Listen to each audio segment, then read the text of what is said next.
All right, everybody, how y'all doing? And welcome back to Let's Talk Sports with Ron. Your host here, as I go over a lot of good events this weekend that passed, including our Miami Hurricanes, which spanked the hell out of NC State, and our Dolphins busted up a win. But let's go ahead and jump right on over because the main top is WWE. All right, now we all know that in this segment, Jade and B Fab was talking. They was talking smack. So Jay, she's a champion now. And she knows they coming into that title. But B Fab accepted the challenge and Jay damn near killed her in the ring. When she jaded B Fab. B Fab suffered a mild concussion. Yes. I mean, Jade is not playing. Jade is not playing, and anybody step to her, y'all going to face the tsunami. Because she is not playing. And that's one thing I like about Jay because she can back it up. B-Fab accept the challenge. That's one thing I love B-Fab a lot because she don't walk away from a challenge. She said, hey, you want to do this? Let's do this. When I take that belt from you, I'm going to take it from you. But in this case, it didn't. She just destroyed B-Fab in the ring. Jade is not having it. So to all the ladies in WWE, pay attention. Jade is not having it. And the only ones that could be a top good contender to her, Tiffy Time lost her time. Because what Tiffy Time was doing was even though she held it for the longest, she was challenging all the greatest. We love Trish Stratus. She lost against Tiffy Time. Charlotte Flair lost against Tiffy Time. But one thing about that is they're champions. Automatic. They're in the Hall of Fame. Automatic. They come back because they want to come back. If they want to come back, we know Charlotte Flair's the tag team holding it down with Alexa Bliss, but Tiffy Time ran out of time, and of course, when Tiffy Time heals and go ahead on there and work her way up that ladder, she'll be battling Jade again. And you got Nia Jax. How about Lash Legend, the Bougie Bully? She sure made a good appearance on SmackDown. That was interesting. As it was Nia Jax and Flair. Of course, Nia beat Flair, but Bougie Bully came in and destroyed Alexa Bliss, and that caused Nia to lose. That caused not Nia, that caused Charlotte Flair to lose the match because she was holding it down with the Annihilator. Yes, but we all know the top strength in that division is Jade, Bianca Belair, Rhea Ripley, Nia Jax, and Bougie Bully. And of course, whenever Chris Statlander get ready to come to SmackDown, that's another strong force. Um, the main thing with that, and talking about Chris Statlander, because she faced off with Mercedes Moné, and she lost. But the thing is with Chrissy is she had two knee injuries and she fought that matchup with Mercedes with a bad knee. And it looked like Mercedes Monet had Money had a bad knee as well too. But Mercedes is more petite, more faster, more swifter. Stratlander is more thicker, more powerful, and it was a lot of mistakes made by Chris Stratlander, but even though she lost, but she's still a winner because she played on that bad knee. Yes, she battled a champion with a bad knee, and come to think of that, this might be the end of Chris Stratlander because she had two knee surgeries on that knee. What I would like to see Chris do is rest up here and just come on over to WWE SmackDown because they waiting for you. Just like I mentioned, Nia Jax beat Charlotte Flair, and of course the Bougie Bully made her appearance. And by the Bougie Bully making an appearance, she's letting everybody know that she might be coming over to the SmackDown. Oh yes. Also, going on with that, there was Rhea Ripley, Io Scott is challenging Alexa Bliss and the Queen, Charlotte Flair, to a tag team title match. Everybody sit down here, including me. I kind of seen it too that it's time for Charlotte Flair and Alexa Bliss to relinquish those belts and let someone else retain that title spot. Yes. But now it's going to be Rhea Ripley and Io Sky battling those two for the championship title. Also, Stephanie Vaquer versus Raquel Rodriguez. And Rodriguez was putting it to Stephanie. But the shocker was Nikki Bella, Miss Fearless, as she took the belt and knocked Stephanie Vaquer out. Now, keep in mind, Stephanie did win the matchup between Raquel, but the backlash, the stabbery, and once someone see you shine with that belt, they want it too, because they want to be in that spotlight. So yes, Nikki Bella, Miss Fearless, whacked the champion with the belt, and Stephanie did not see it coming. All right, now we just gonna move on down to the Hurricanes as they defeated North Carolina State Wolfpacks. And right now, it just wasn't no game. That was not a matchup. When you stumble team 41-7, that's not a matchup. And it was just cruise control from beginning to end. So let's go over the stats. And just like I said, when it was cruise control from beginning to end, when you have 581 total yards, it's over. That was just 19 yards away from 600. It is over. Canes turned the ball over one time.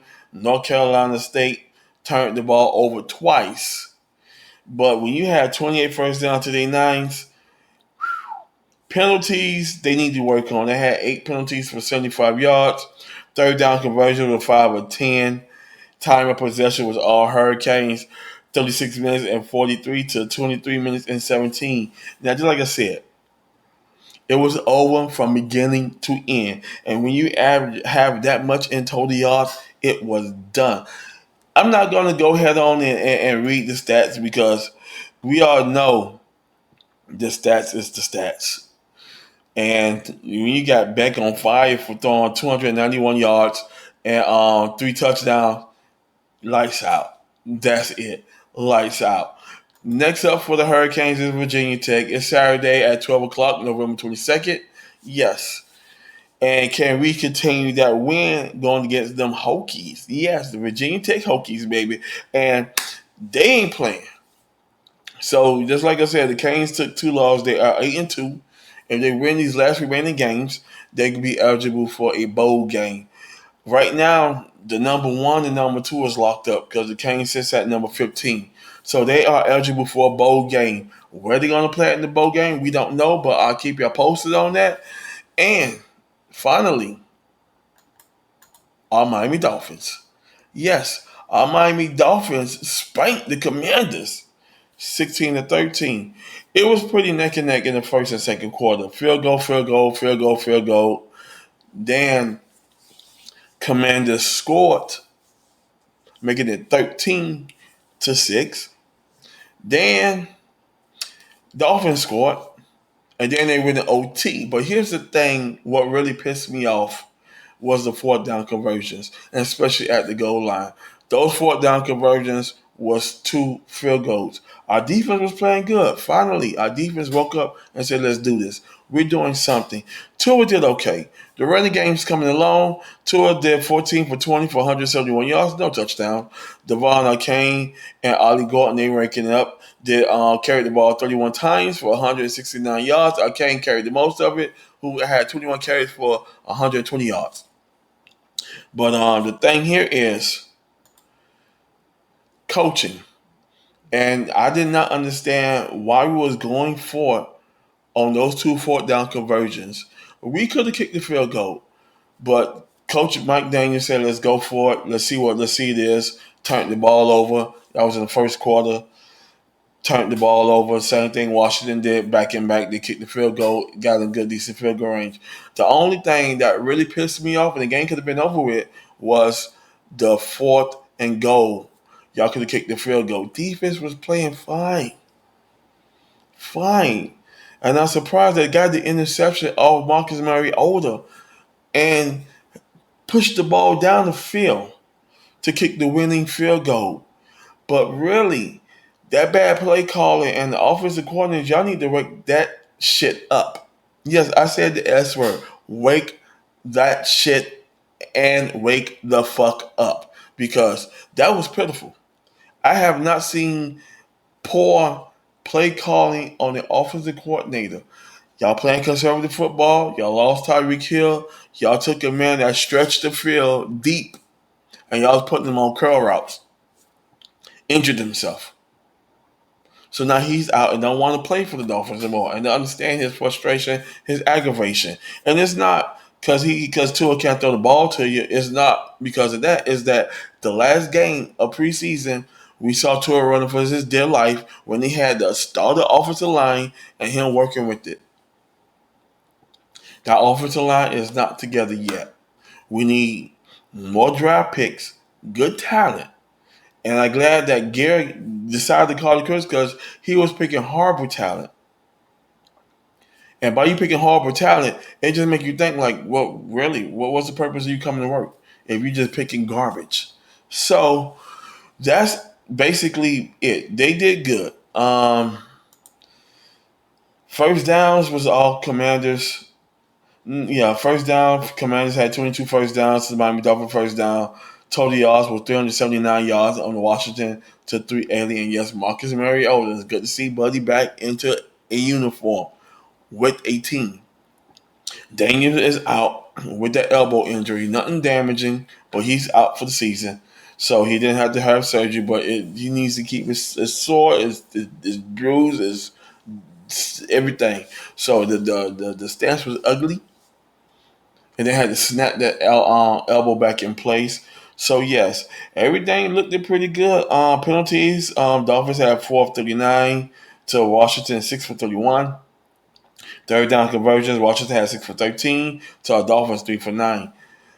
Fourth down conversion, and that's what I was talking about. 0 for 2. And I did not understand neither one of them. Y'all could have pumped the ball downfield. But the goal line call on 4th and 1, Washington is tight on that goal line. Them boys are number one in stopping that goal line rush. And especially a power dive up the gut. It wasn't happening. Time of possession goes strictly to the Washington, 32 minutes and 36 seconds to 29 minutes and 51. But the thing that hurt it was that interception. Because if Marcus Mariota didn't throw the interception, they would have went down there and kicked the field goal. And it was over. But just like I said, poor judgment on the offensive coordinators. And the Dolphins need to get it together. Because y'all can't keep going into the season playing like that. That's just ridiculous. The good thing is they came back from their flight jet lag because they got this week off, next week off, which is week 12. They don't play, but week 13, that's on November 30th, they face up for New Orleans Saints, and it's on Fox. Kickoff at 1 p.m. So now, are we going to get the same mediocre team that's been losing games week 1, week 2, week 3, or are we going to get this winning team that is building confidence, momentum, and everything in between to beat the New Orleans Saints? All right, everybody, that's all I have to say. I'll see y'all next week because the only team playing is the Canes and WWE. So I'm gonna keep y'all posted on those two. And to all my supporters that took the time out to watch the videos, I love you. I wish y'all a happy and safe holiday season with family and friends. And I'll see you next week. Peace.